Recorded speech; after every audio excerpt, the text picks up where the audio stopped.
Firman Tuhan selalu baru setiap hari bagi orang-orang yang hidup di dalam kasih-Nya, dengan hidup di dalam kasih yang sejati tanpa retorika, tanpa banyak alasan, mengasihi, mengampuni, memberkati. Ya, tipsnya adalah ketika Anda sangkal diri pikul salib. Nanti itu nggak pakai retorika semua, tiap hari sangkal diri. Ya, mumet enggak, nikmat ya. Pertama kali untuk berangkatnya itu mungkin berasanya nggak karu-karuan. Anda lakukan sekali, 2 kali, 3 kali, 10 kali, sebulan, 2 bulan, 3 bulan, setahun, jadi biasa, jadi nikmat, jadi enak ya. Rasanya hidup itu dengan sangkal diri pikul salib itu tiba-tiba jadi indah ya. Tiba-tiba jadi indah. Tiba-tiba Anda lihat loh, kok cuman gini saja ya. Memang cuman gitu saja. Pertama Anda lebay aja pertama kali rasanya kok, wah gimana, saya kelara-lara sampai menyayat-nyayat kayak Daud itu kan. Lama diubur-ubur mertua, dia bingung, salahku apa diubur-ubur sama mertua, ya kan, dia bingung. Semua orang juga bingung ketika pertama ditembak. Ya, co-host, tolong cek suara, nggak masalah ya, background saya nggak kedengeran ya. Oke, lanjut ya. Jadi ketika kita hidup di dalam sangkal diri pikul salib, pertama kaget-kaget, semua pasti kaget-kaget. Daud juga kaget, makanya dia tanya sama Yonatan, salahku apa? Tetapi setelah dia hidup di dalam itu, dia terima kenyataan bahwa dia harus sangkal diri pikul salib, dia bisa saja untuk melawan mertuanya, bisa. Daud seorang yang sangat disegani dan dia kepala pasukan tadi kan. Artinya kalau mau perang habis-habisan, ayo habis-habisan ya kan. Bandung lautan api ya kan. Rawe-rawe rantas, malang-malang putung, wah dan segala macam slogan-slogan. Intinya untuk membela harga diri dan harga dirinya dan harga diri keluarganya. Tapi Daud memilih pergi ke Gua Adulam. Ya, Daud lebih memilih ke Gua Adulam. Kita lebih pilih Gua Adulam ya. Ketika kita sampai di dalam titik itu, ketika kita harus salib itu harus datang, pergilah ke Gua Adulam, sangkal diri pikul salib di sana, di mana nanti orang-orang bermasalah akan datang kepadamu, karena mereka melihat engkau kuat, dan engkau akan jadi berkat di Gua Adulam itu toh. Di Gua Adulam itu orang-orang akan curhat sama kita. Ya, dia cerita hal yang sama. Anda kira ketika Ibu Vivin lagi curhat, saya nggak lagi dalam Gua Adulam. Dalam Gua Adulam. Ketika Ibu Abigail lagi curhat, saya nggak Gua Adulam. Gua Adulam. Kita semua dalam Gua Adulam. Tetapi di Gua Adulam ini orang-orang dipulihkan. Orang-orang bermasalah ini menjadi orang-orang pahlawan yang gagah berani. Ya, justru di Gua Adulam ini orang-orang ini menjadi orang-orang yang gagah berani ditempa oleh rema. Satu rema ya dari seorang pemimpin. Rema itu kan merambat kemana-mana. Kasih itu menjalar, kebencian itu menjalar, tapi kasih itu juga menjalar, nggak kalah. Ketika kasih itu dirambatkan, Anda punya kasih, Anda langsung kebakaran dengan kasih yang mula-mula itu. Dan Anda di situ bisa membakar orang-orang yang lain. Ya kan? Ketika Yesus memilih murid-muridnya, apakah murid-muridnya itu orang baik-baik? Enggak, itu orang bermasalah semua. Nelayan yang bangkrut, nangkep ikan semalam-malaman gak dapet, ya kan? Itu orang Matius memungut cukai. Aduh, orang-orang gak jelas semua itu yang pakai. Karena memang itu rumus di dalam kerajaan Allah. Tuhan pakai orang-orang yang dianggap tidak berguna bagi dunia. Namun mereka orang-orang yang punya kredibilitas, kapabilitas, integritas. Ya. Jangan pikir pematis memungut cukai, orang pendosa itu tidak punya integritas, dia sangat piawai loh. Jangan pikir Petrus Yohanes, Yakobus, nelayan-nelayan ini nggak punya integritas. Mereka orang yang punya dedikasi loh dalam pekerjaan mereka. Ya, mereka sudah tahu. Mereka begitu menghayati pekerjaan mereka. Artinya memang karena ada satu opportunity yang mereka belum dapatkan sehingga mereka sial. Atau mereka lagi ada berurusan dengan apa yang mereka tabur di masa lampau sehingga mereka sial. Ya, tetapi di Gua Adulam semua kesialan diubah menjadi sebuah bekal kehidupan. Semua batu sandungan itu di Gua Adulam jadi batu lompatan. Gerombolannya Daud ini, ya, dalam segala kehancuran mereka, di Gua Adulam ini Tuhan ajarkan mereka setapak demi setapak, setiap petualangan demi petualangan, sehingga mereka benar-benar bukan hanya memiliki kredibilitas dan integritas, kapabilitas, tetapi mereka punya, Tuhan memastikan mereka memilikinya di dalam Tuhan. Bukan dengan kekuatan mereka. Apa yang mereka punya saat itu yang sudah hancur, itu dipakai sama Tuhan, dirubah sama Tuhan di Gua Adulam ini menjadi alat tempur.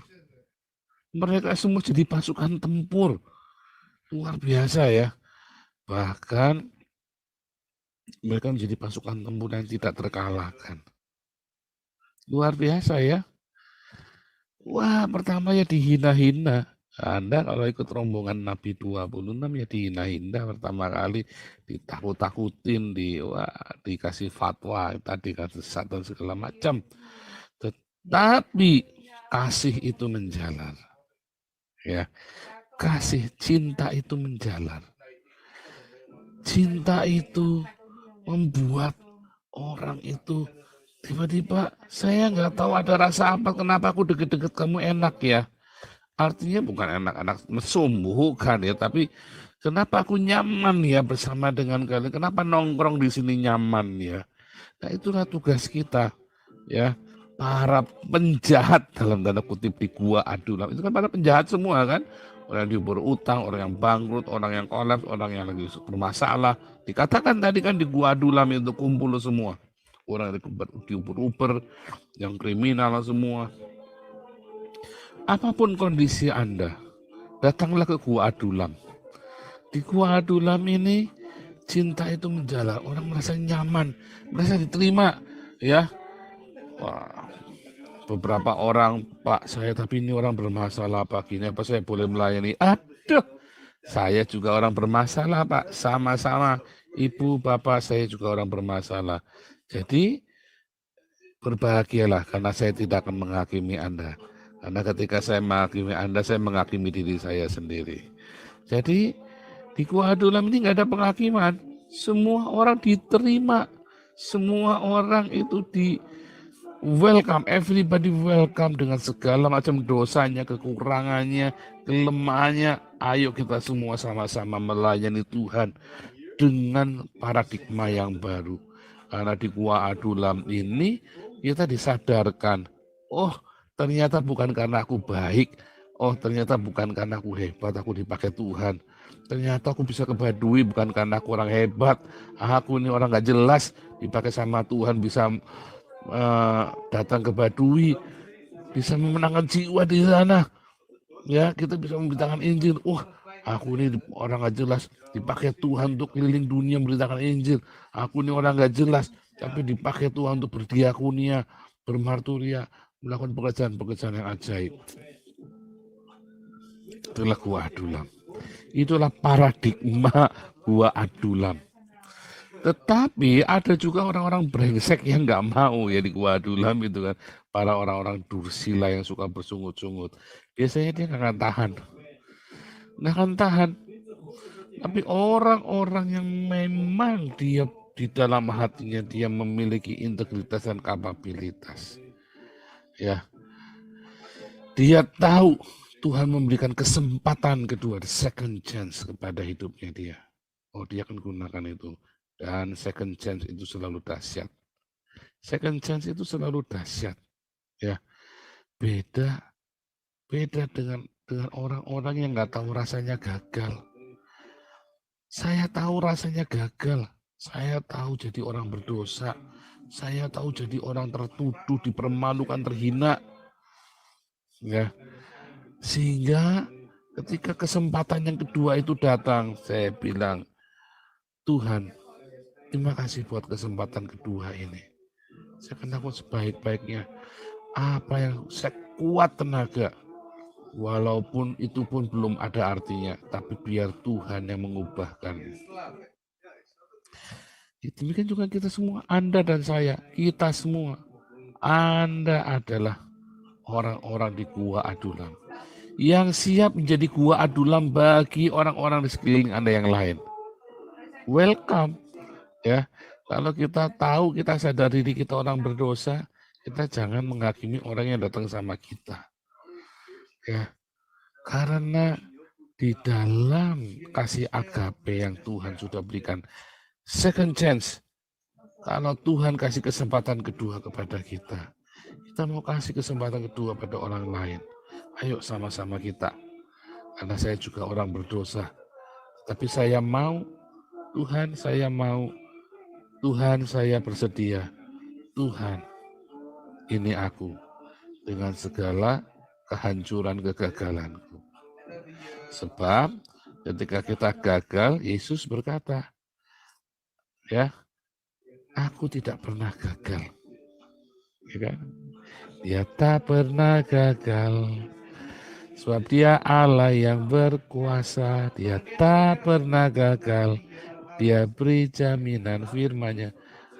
Joseph Paulusang boleh gagal. Ya, Ibu Vivin boleh gagal. Ibu Sarma boleh gagal. Bro Weles boleh gagal. Pak Herben boleh gagal. Kita semua boleh gagal. Tetapi Yesus tidak pernah gagal. Dia kasih jaminan rema itu buat kita. Wih, ngeri ya. Yesus kasih jaminan rema itu buat Anda dan saya. Rema itu tidak akan pernah meleset. Gak akan pernah meleset. Ya. Dan rema itu yang memberikan kita kesempatan kepada orang-orang lain untuk bersama dengan kita. Membangun orang-orang lain yang bersama dengan kita. Siapa aja sama kita. Mereka merasa nyaman, merasa diterima, merasa ada satu kasih yang melimpah. Dan mereka tahu, ya, melalui engkau, Yesus, aku yakin Yesus menerima aku. Melalui kita, orang-orang sekeliling kita akan yakin bahwa Yesus masih mau menerimanya. Nah, lalu orang-orang di luar gua Adulam gimana? Ya biasanya orang-orang di luar gua Adulam ya cuma bisa ngoceh-ngoceh, cuma bisa sirik, cuma bisa dengki, ngomel-ngomel. Ya biarin saja. Ya kan? Biarin saja. Biarkan orang-orang di luar gua Adulam ini mereka saling dengki, saling pukul, ya kan, saling membinasakan, saling memfitnah. Biarin saja. Kita punya persekutuan gua Adulam. Ya, dalam komunitas gua Adulam ini kita tetap solid, kita jalan. Ya, kita maju terus dengan destiny yang Tuhan sudah tetapkan buat kita. Menjadi berkat, bermarturia, berdiakonia, mengasihi, mengampuni, memberkati, sangkal diri pikul salib. Lagian kita memang bukan siapa-siapa kok. Ya, kalau Anda masuk dengan keadaan saya bangga saya bukan orang berdosa, ya mungkin Anda nggak cocok di gua Adulam. Kasihan. Kalau Anda merasa, wah saya ini orang baik-baik, saya ini orang suci mulia, Anda nggak cocok di gua Adulam. Di gua Adulam sini penjahat semua. Yang dipulihkan oleh Tuhan Yesus. Ya, di gua Adulam ini isinya orang-orang yang gagal, tapi yang dipakai oleh, yang kemudian mau datang sama Tuhan Yesus. Ya Tuhan, I'm nothing. Ya Tuhan, I broke up. Ya Tuhan, hidupku sudah kelar. Gua Adulam ini orang-orang yang mau datang sama Tuhan. Tapi walaupun Anda orang-orang yang berada, orang-orang berkecupan, berkelimpahan, orang, iya Tuhan, hartaku ini nggak ada apa-apanya. Iya Tuhan, kebaikanmu nggak ada. Anda cocok tuh di Gua Adulam tuh. Ya, tapi kalau udah merasa suci mulia, orang lain nggak baik, saya yang baik. Anda nggak cocok tuh di Gua Adulam tuh. Di Gua Adulam ini tempatnya kita semua sama-sama. Ya Tuhan, ini aku. Tanpa Engkau, aku nggak bisa apa-apa. Lagi bukan retorika, sehingga kita nggak akan menghakimi orang lain sama kita di Gua Adulam ini, karena kita sama saja, ya. Dan di dalam Gua Adulam ini nanti ada buah-buah dari Gua Adulam ini. Buah-buah Gua Adulam ini selalu apa? Selalu mengasihi, mengampuni, memberkati, pemulihan bagi setiap keluarga. Di mana ada pasukan Gua Adulam, di situ ada keamanan. Di mana ada pasukan Gua Adulam, di situ ada kemenangan. Di mana ada pasukan Gua Adulam ini, mereka semua ada lawatan Tuhan. Karena di Gua Adulam ini Daud selalu bertanya kepada Tuhan. Para pasukannya mereka saling mengasihi, ya kan? Mereka selalu tanya sama Tuhan. Haleluya. Siapkah Anda untuk ada dalam komunitas Gua Adulam? Apakah Anda siap untuk menjadi bagian dari komunitas yang akan mengubah dunia? Ya, Tuhan kasih visi kepada saya. Ini komunitas Gua Adulam bukan hanya untuk Indonesia, tapi untuk seluruh dunia. Untuk itulah saya ada di sini, Anda ada di sana, beberapa orang ada di Amerika pagi ini, ada yang ada di Jerman, saya ada di Belanda. Karena komunitas Gua Adulam ini adalah komunitas internasional. Ya, dari orang-orang berdosa menjadi orang-orang kudus, hagios. Hagios itu artinya orang kudus, santa dan santo itu ya.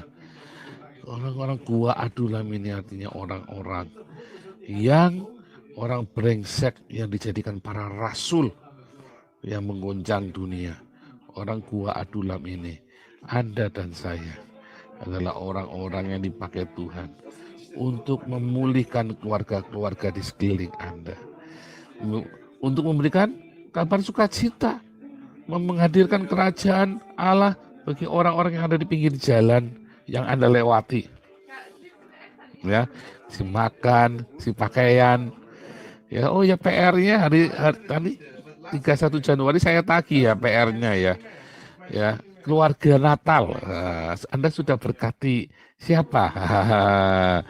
Keluarga mana yang sudah Anda berkati?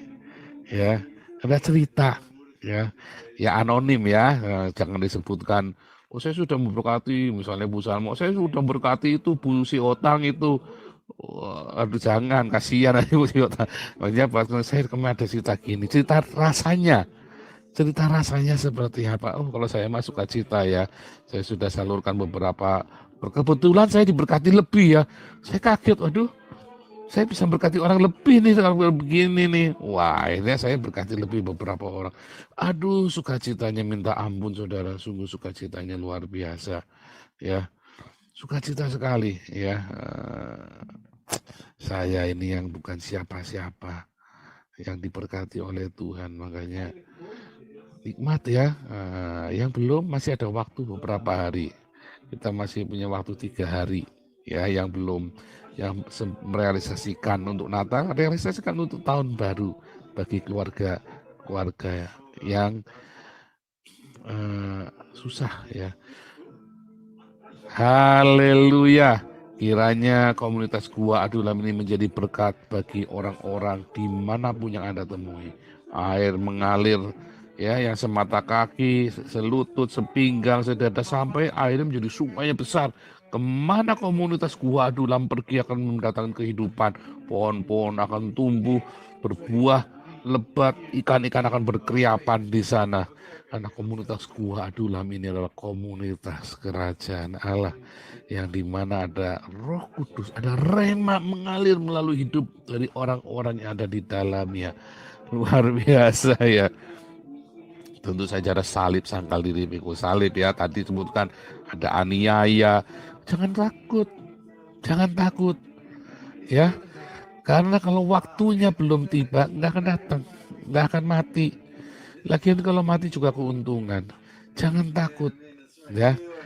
Jangan takut, makanya saya nggak pernah takut lagi karena saya penuh dengan cinta dan saya tahu rema itu bicara kepada saya timingnya. Jangan takut ya, lakukan saja. Nanti rema itu akan memberitahu kepada kita.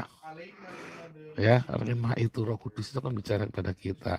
Haleluya, Tuhan Yesus memberkati.